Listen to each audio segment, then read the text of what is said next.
ضلعی حکومت ناظم، نائب ناظم، ضلع کونسل اور ضلعی انتظامیہ پر مشتمل ہوتی ہے جس کا سربراہ ناظم ہوتا ہے.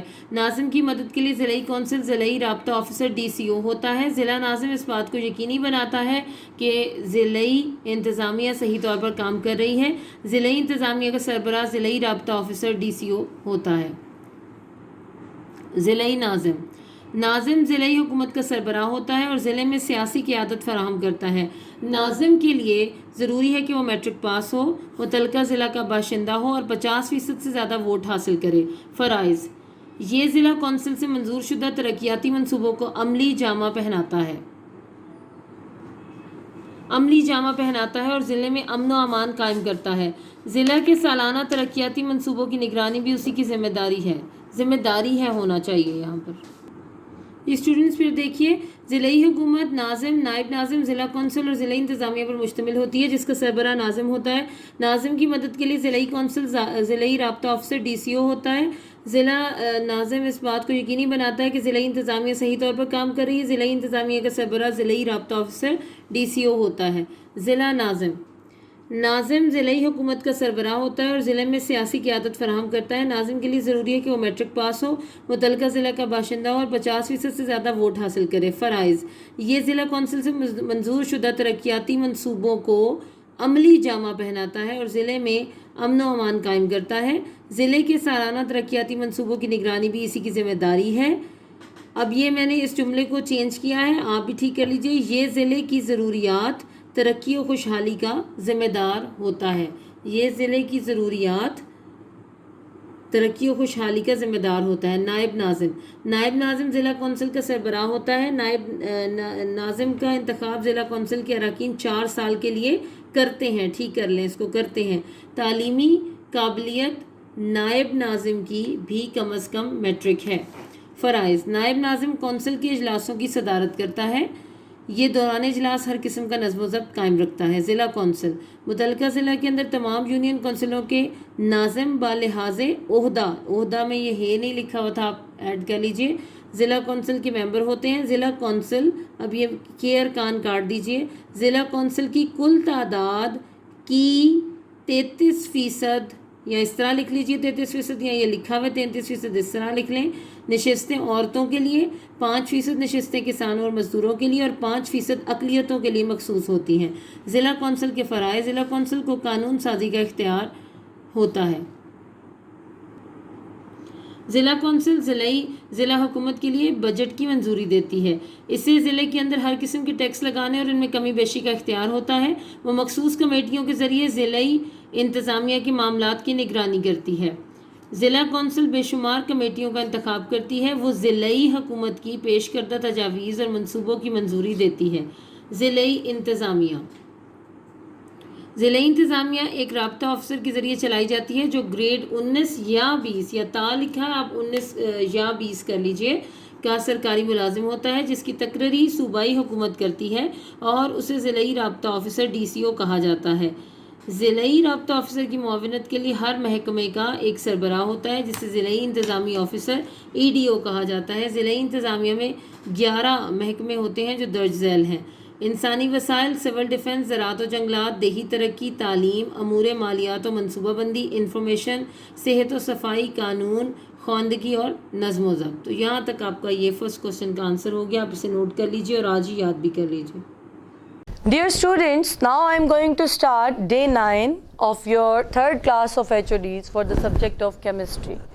Chemistry کی کلاس کا 4th day اور آپ کی scheme of studies کا 9th day. And the topic is about the sources of air pollution. اب ہم نے اس دن پڑھا تو تھا کہ ایئر پلیوٹنٹس ہیں، لیکن میں نے یہ نہیں بتایا تھا کہ وہ میں کہاں سے، بیسک سورسز کیا ہیں، ہم کون سی ایکٹیویٹی ایسی کر رہے ہیں، ہم کر رہے ہیں یا نیچر میں ایسی ایکٹیویٹیز ہو رہی ہیں کہ جو آٹومیٹکلی ہماری ہوا کو آلودہ کریں. Air that contains harmful particles اور gases is said to be polluted. وہ ہوا جس میں ہارمفل پارٹیکلز موجود ہوں، کیمیکلز موجود ہوں یا گیسز موجود ہوں، اس ایئر کو کیا کہتے ہیں؟ Polluted. Natural sources, natural processes such as forest fire and dust storm release smoke and dust particles into the air. مطلب کچھ ایسی ایکٹیویٹیز ہیں جو نیچرلی ہو رہی ہیں جن کو ہم روک نہیں سکتے، لیکن وہ ایکٹیویٹیز ایئر پولیوشن کاز کر رہی ہیں، جس میں سے نمبر 1 کیا ہے؟ Forest fire. کچھ جنگلات میں سخت گرمی کے موسم میں خود بخود آگ لگ جاتی ہے، تو وہ درخت ٹکراتے ہیں آپس میں اور ان کے اندر سے ایک آئل ریلیز ہوتا ہے چیڑ کے درختوں سے، تو وہ ٹکراتے ہیں گرمی کی وجہ سے اور آئل ہونے کی وجہ سے اور فرکشن کی وجہ سے وہاں پہ خود ہی فائر آؤٹ بریک ہو جاتا ہے۔ اس کے علاوہ ڈسٹ اسٹارم، ڈیزرٹ کے ایریا میں، صحراؤں میں مٹی کے ڈسٹ کے طوفان اٹھتے ہیں اور وہ بھی ڈسٹ کی جو ہے نا پلیوشن کاز کرتے ہیں۔ Release of smoke and dust particles into the air, تو یہ جو فارسٹ فائر ہے اس کی وجہ سے اسموک پارٹیکلز ہوا میں ریلیز ہوتے ہیں۔ جیسے کہ ابھی میں آپ کو ایک انڈیکیشن دیتی ہوں، جو اس 2020 کے سٹارٹ میں آسٹریلیا میں آپ نے دیکھا تھا فارسٹ فائر بہت بڑے پیمانے پہ ہوئی تھی، and millions of animals were dead and million of trees were burned، اور اس کے بہت افیکٹ تھے، بہت زیادہ ڈیمیجنگ افیکٹ ہے، not even on Australia, even on the rest of the planet جو ہے وہ بھی خطرے میں تھا۔ تو وہ بھی ایک قسم کی آپ نے دیکھی ہے نا فارسٹ فائر، تو ابھی you have witnessed this type of forest fire in the beginning of 2020۔ تو اس طرح کی فارسٹ فائر جو ہیں بہت خطرہ ہیں، جو نیچرلی ہوتی ہیں اور اس کو کنٹرول نہیں کیا جا سکتا۔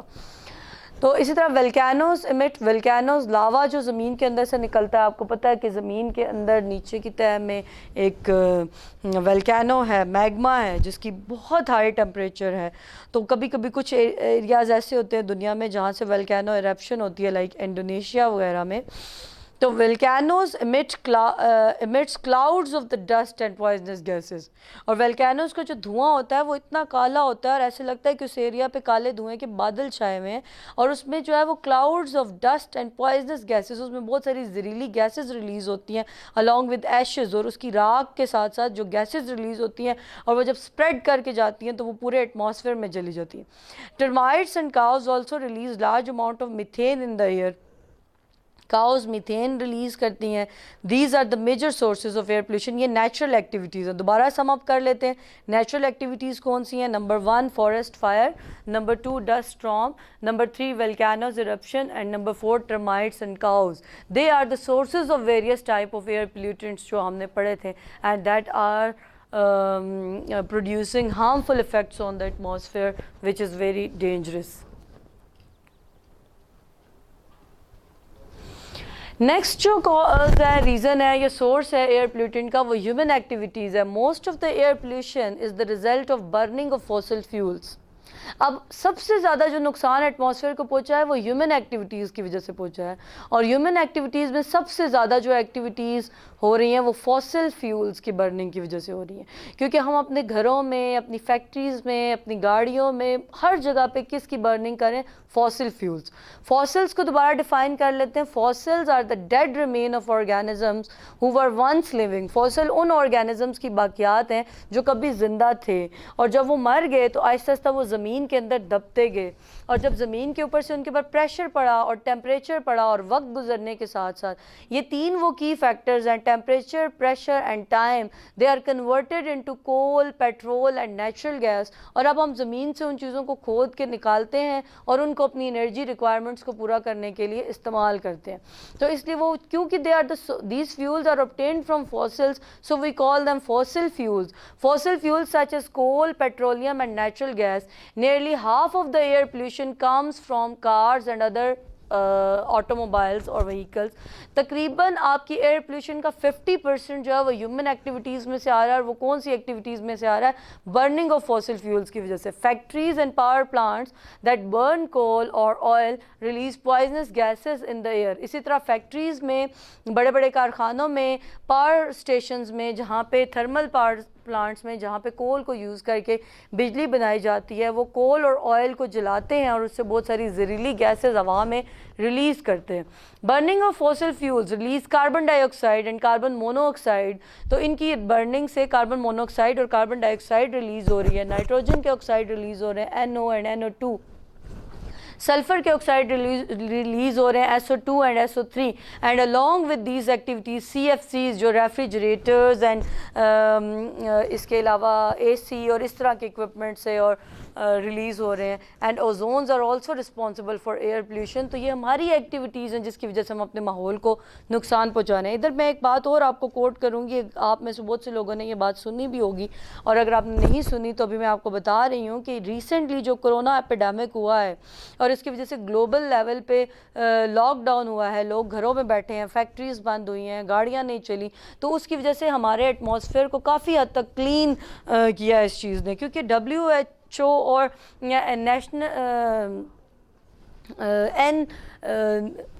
WHO اور یونائٹڈ نیشنز نے کئی بار اس مسئلے کو اٹھایا ہے کہ ہم بہت زیادہ نقصان کر رہے ہیں اپنے پلانٹ کو, اور یہ ہماری لائف کے لیے بہت بڑا خطرہ ہے, اور اس کی وجہ سے انہوں نے بہت خطرناک قسم کی, بہت ہارریبل قسم کی کلائمیٹک چینجز رپورٹ کی تھی. لیکن اگر انسانوں کو ویسے ہی ایکٹیویٹیز کرنے سے روکا جائے تو وہ کبھی بھی نہیں رکتے. لیکن اس کرونا ایپیڈیمک کی وجہ سے اور لاک ڈاؤنس کی وجہ سے دنیا میں بہت سارے ریجنز میں پولیوشن کٹ ڈاؤن ہوا ہے اپ ٹو مینی فولڈ, بہت بڑے پیمانے پر پولیوشن میں کمی آئی ہے. اس کو ہم ایک اس کا پازیٹیو امپیکٹ کہہ سکتے ہیں آن ہیومینٹی. اور اوزون لیئر جس میں ڈپلیشن ہو رہی تھی وہ آٹو ریپیئر ہو گئی ہے, تو یہ ایک بہت اچھی چیز ہے. اور اس سے ہمیں یہ لیسن ملتا ہے کہ ہمیں ان ایکٹیویٹیز کو کم کرنا چاہیے یا ان کا کوئی الٹرنیٹیو یوز کرنا چاہیے, انوائرمنٹل فرینڈلی چیزیں یوز کرنی چاہیے جو کہ ہمارے ماحول کو سیف رکھیں اور ہمیں سہولیات بھی ملیں اور ہمارا ماحول بھی سیف رہے. یہ چیز آپ کو اپنے مائنڈ میں رکھنی ہے یہ چیپٹر پڑھتے ہوئے. اور یہ چیپٹر پڑھنے کے بعد آپ نے میں یہ تبدیلی ضرور آنی چاہیے کہ آپ اپنے ماحول کی کیئر کریں اور آپ اپنی کوئی بھی ایکٹیویٹی ایسی نہ کریں جس کی وجہ سے آپ ہوا کو یا پھر واٹر ریسورسز کو یا لینڈ کو ڈیمیج کر رہے ہیں, because this is not suitable for an educated person. تو یہ ایکویشنز کچھ بتائی ہیں جو پیچھے میں نے انفارمیشن آپ کے ساتھ ڈسکس کیا. ہوتا کیا ہے کہ جب یہ آپ کول کو برن کرتے ہیں تو وہ ہوا میں آکسیجن کے ساتھ ریئیکٹ کر کے کیا پروڈیوس کرتا ہے, کاربن ڈائی آکسائڈ. جب آپ سلفر اور نائٹروجن کے کمپاؤنڈس کو برن کرتے ہیں تو وہ ہوا میں موجود آکسیجن کے ساتھ ریئیکٹ کر کے سلفر ڈائی آکسائڈ اور نائٹروجن آکسائڈ یا نائٹروجن ڈائی آکسائڈ پروڈیوس کرتے ہیں. یہ پچھلے ٹاپک سے لنک کرتی ہوئی ایکویشن ہے کہ جو پچھلے ٹاپک میں انفارمیشن ہے اس کو ایکویشن کے ساتھ لنک کیا گیا, تو آپ نے یہ ایکویشن بھی لازمی لکھنی ہے. Next topic is about green house effect and global warming. آپ نے اکثر یہ بات سنی ہے, یہ ٹرم سنی ہے, گرین ہاؤس افیکٹ کیا ہے اور گلوبل وارمنگ کیا ہے. اور ہم جو ہے اپنی ان ایکٹیویٹیز کی وجہ سے, گلوبل وارمنگ کی وجہ سے ہم اپنے پلانٹ کو نقصان پہنچا رہے ہیں اور ان ٹرنز ہم اپنے آپ کو نقصان پہنچا رہے ہیں. تو یہاں پہ ایک اور آپ کو میسج دیا ہے کہ سن سے بہت ساری ریڈیشنز آ رہی ہیں. تو سن سے بہت سی ریڈیشنز آ رہی ہوتی ہیں جیسے کہ آپ کو پتہ ہے, اور بہت سی ڈیمیجنگ ریڈیشنز بھی آ رہی ہوتی ہیں جس کو ایٹماسفیئر کی ڈفرینٹ لیئرز ہوتی ہیں جو کہ فلٹر آؤٹ کرتی ہیں. نیچرلی ایسا ہوتا ہے کہ rate of absorption of radiation is equal to rate of reflection of radiations. تو اب یہاں پہ یہ ڈائیگرام نیچرل پروسیس کا آپ کو ایکسپلین کریے کہ جتنی ریڈیشنز ابزارب ہو رہی ہیں, تو اگر کچھ ریڈیشن ایبزارب ہوتی ہیں تو کچھ ریڈیشن ریفلیکٹ ہوتی ہیں جو کہ ارتھ کے ایٹماسفیئر کو بیلنس میں رکھتی ہیں. تو ہوتا یہ ہے کہ ڈے ٹائم میں اگر ہم اس ریڈیشنز کو ہماری ارتھ ایبزارب کر رہی ہوتی ہے تو رات کے وقت ان ریڈیشنز کو ریلیز کر دیتی ہے. یہ نیچرل پروسیس ہے. اگر ایسا ہوتا رہے گا تو ارتھ کو کوئی نقصان نہیں پہنچے گا. یہ دیکھیں آپ ایک ڈائیگرام ارتھ کی دیکھ سکتے ہیں جو آپ کو clean and green and blue earth دکھا رہے ہیں کہ وہاں پہ گرینری بھی موجود ہے, وہاں پہ واٹر بھی موجود ہے, اور اس کے اراؤنڈ یہ جو بلو کلر کی لیئر ہے یہ آپ کی وہ ایٹماسفیئر کی لیئرز ہیں جو آپ کو پڑھائی ہیں شروع کے ٹاپک میں, ٹروپوسفیئر, اسٹیٹوسفیئر, میزوسفیئر اینڈ تھرموسفیئر. تو یہ سن سے ریڈیشنز آ رہی ہیں, لیکن کیا کہہ رہے ہیں کہ during the day when the sun's energy reaches the earth's atmosphere, most of it goes right through and some bounces off back into the space. مطلب دن کے وقت جو ریڈیشنز آ رہی ہوتی ہیں ان میں سے کچھ تو یوز ہو جاتی ہیں لیکن باقی باؤنس بیک ہو جاتی ہیں, مطلب دوبارہ اسپیس میں آ جاتی ہیں. At night most of the sun's energy comes escape back into the space. رات کے وقت بہت سی انرجی جو ہے وہ واپس آ جاتی ہے, مطلب جتنی ہیٹ ایبزارب کی ہوتی ہے وہ واپس ریلیز ہو جاتی ہے. So but some is trapped inside the atmosphere by the greenhouse gases further warming the earth. لیکن کچھ جو ہے وہ گرین ہاؤس گیسز اس کو ایبزارب کر لیتی ہیں اور ارتھ کا ٹیمپریچر مینٹین رکھتی ہیں. گرین ہاؤس گیسز کون سی ہیں؟ کاربن ڈائی آکسائڈ, نائٹروجن آکسائڈ اور میتھین. جب گرین ہاؤس گیسز کی پرسنٹیج ہماری ہوا میں ایک مناسب مقدار میں ہوگی تو کیا ہوگا کہ دن کے وقت ریڈیشنز آتی ہیں ان میں سے کچھ ایبزارب ہوتی ہیں اور باقی اسکیپ ہو جاتی ہیں, اور کچھ ریڈیشن رات کے وقت ایبزارب ہوتی ہیں جو اس کا ٹیمپریچر مینٹین کرنے کے لیے ضروری ہیں, اور باقی جو ہے وہ ریفلیکٹ بیک ہو جاتی ہیں. تو یوں تو ایک نارمل پروسیس چلتا رہے گا, لیکن اگر ہوا میں گرین ہاؤس گیسز کی پرسنٹیج زیادہ ہو جائے گی تو وہ ریڈیشن ایبزارب تو کریں گے لیکن ریفلیکٹ بیک نہیں کریں گے. اس کی وجہ سے سن سے آنے والی ہیٹ ارتھ میں ایبزارب ہوتی جائے گی, اور یہ فینومینا کہلاتا ہے گرین ہاؤس گیسز, اور اس کی وجہ سے جب ہیٹ ایبزارب ہوتی ہے تو ارتھ کا ٹیمپریچر انکریز ہوتا ہے, اس کو کیا کہتے ہیں, گلوبل وارمنگ. نیکسٹ ڈائیگرام ہمیں مزید کلیئر کرے گی اس ٹاپک کو. تو یہ ایک کمپیریزن آپ کو بتایا ہے, مطلب ہمیں یہ نہیں کرنا کہ ہم گرین ہاؤس افیکٹ کو ختم کر لیں.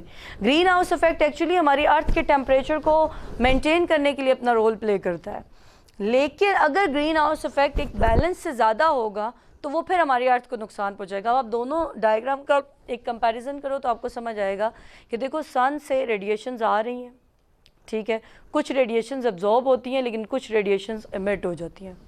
Like solar energy is coming from the sun in the atmosphere, یہ آپ کو ایٹماسفیئر دکھایا ہے, یہ آپ کی ارتھ ہے. اس میں گرین ہاؤس گیسز ہیں لائک کاربن ڈائی آکسائڈ ہے, میتھین ہے, نائٹروجن آکسائڈ ہے, یہ تو موجود ہے نیچرلی. اب ان میں سے کچھ ریڈیشنز تو یہ گیسز ایبزارب کریں گی, ٹھیک ہے, لیکن کچھ اماؤنٹ جو ہوگی وہ ری ایمیٹڈ ہو جائے گی, اسکیپ ہو جائے گی. کچھ اماؤنٹ یہاں پہ ریٹین رہے گی لیکن most of the heat escape into the space, لیکن باقی اسپیس میں چلی جائے گی. تو اس وجہ سے آپ کی ارتھ نارمل بیلنس چلتی رہے گی اور یہ ایٹماسفیئر لیونگ تھنگس کے رہنے کے لیے کنڈیوسیو ہوگا. لیکن جب آپ کی اپنی ایکٹیویٹیز کی وجہ سے گلوبل فوسل فیولز کی بہت زیادہ برننگ کی وجہ سے کاربن ڈائی آکسائڈ کی کنسنٹریشن بڑھ جائے گی, میتھین کی کنسنٹریشن بڑھ جائے گی, نائٹروجن آکسائڈ کی کنسنٹریشن بڑھ جائے گی, تو سن سے آنے والی بہت سی ریڈیشن ایبزارب ہوں گی اور ان کی ہیٹ یہیں رہ جائے گی اور بہت کم اماؤنٹ جو ہے وہ واپس اسپیس میں جائے گی.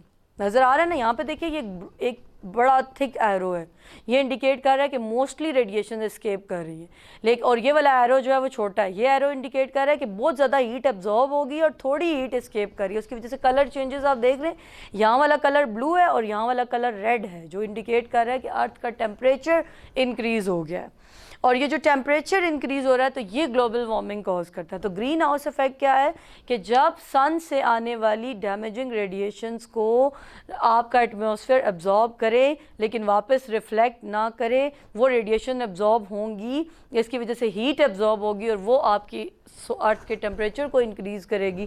تو گرین ہاؤس افیکٹ کی وجہ سے جو ٹیمپریچر انکریز ہوتا ہے اس کو کیا کہتے ہیں, global warming.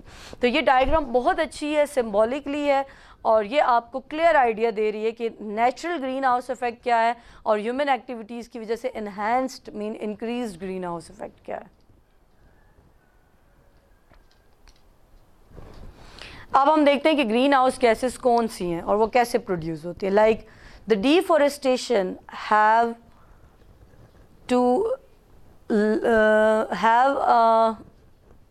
increase the level of carbon dioxide in the air. Gases like water vapors, methane and CFCs also act in the similar way in the atmosphere.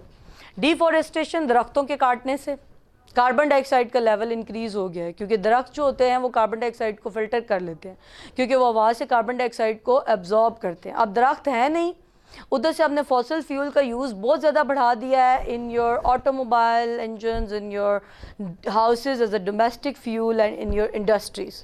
ساتھ ساتھ ہم میتھین اور سی ایف سیز کو بھی use کر رہے ہیں, تو ہم ان گرین ہاؤس گیسز کو کے ریلیز ہونے والی چیزوں کو بہت زیادہ استعمال کر رہے ہیں اور اس کو فلٹر کرنے والی چیزوں کو کٹ ڈاؤن کر رہے ہیں, ڈیفورسٹیشن کر رہے ہیں اربنائزیشن اور انڈسٹریلائزیشن کی وجہ سے.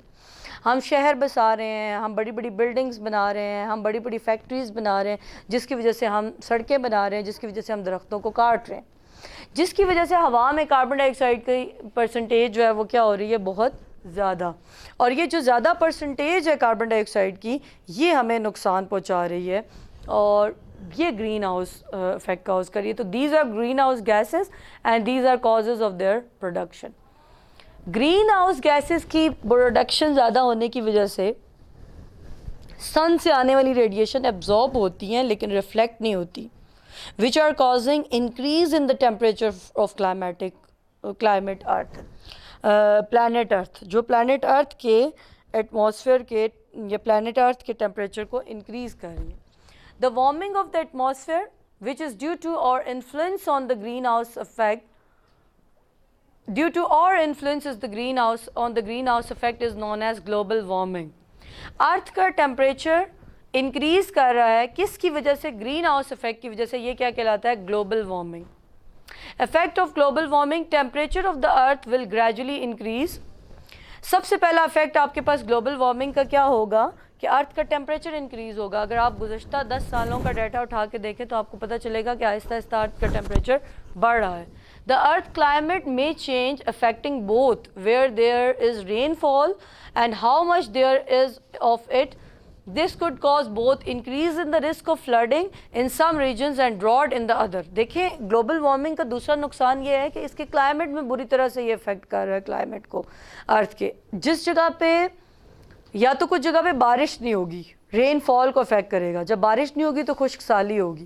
وہاں پہ اگر وہ ایریا ایگریکلچر پہ ڈیپینڈ کرتا ہے، زراعت پہ ڈیپینڈ کرتا ہے، تو خشک سالی کی وجہ سے وہاں پہ فصلیں تباہ ہو جائیں گی. دوسری طرف ارتھ کے اوپر گلیشیئرز ہیں، برف کے پہاڑ ہیں، وہ میلٹ ہونا شروع ہو جائیں گے ٹیمپریچر بڑھنے کی وجہ سے. جب وہ میلٹ ہوں گے تو پانی نشیبی علاقوں میں، نیچے کے علاقوں میں آئے گا تو وہاں پہ سیلاب ہوں گے. تو گرین ہاؤس افیکٹ کی وجہ سے جو گلوبل وارمنگ ہو رہی ہے وہ ایک تو ہماری ارتھ کے ٹیمپریچر کو بڑھا رہی ہے، جس کی وجہ سے گرمی کے موسم کی ڈیوریشن اور انٹینسٹی، گرمی کے موسم کا دورانیہ اور شدت دونوں بڑھ رہے ہیں. دوسرا اس سے کیا نقصان ہو رہا ہے کہ رین فال متاثر ہو رہا ہے. کچھ ایریاز میں رین فال ہو ہی نہیں رہا جس کی وجہ سے خشک سالی ڈراٹ ہو رہا ہے، اور کچھ ریجنز میں سیلاب آ رہے ہیں، یا تو بارشیں زیادہ ہو رہی ہیں یا پھر گلیشیئرز کی میلٹنگ کی وجہ سے. تھرڈ پوائنٹ ہے polar ice may melt and cause significant increase in the sea level so the atmosphere become hotter. تو وہ پولر ریجنز کی میلٹنگ کی وجہ سے نہ صرف یہ ہوگا، گلیشیئرز کی میلٹنگ کی وجہ سے جو نشیبی علاقے ہیں، جو نیچے کے علاقے ہیں، وہاں پہ فلڈنگ ہوگی، بلکہ اوور آل پوری ارتھ کا ٹیمپریچر افیکٹ ہوگا، جس کی وجہ سے گرمی بہت زیادہ ہوگی اور ہیٹ اسٹروک ہمیں دیکھنے کو ملے گا. گزشتہ کچھ سالوں 4-5 سال پہلے کی بات ہے، کراچی کو نے ایک بہت خطرناک اور ڈیواسٹیٹنگ ہیٹ ویو کو یا ہیٹ آپ کہہ سکتے ہیں اسٹروک کو فیل کیا ہے، فیس کیا ہے، اور تقریباً 1000 کے قریب لوگوں کی ڈیتھ ہو گئی تھی اس کے اندر. تو یہ سب کلائمیٹک چینجز کی وجہ سے، اور جو کہ ہماری اپنی ایکٹیویٹیز کی وجہ سے.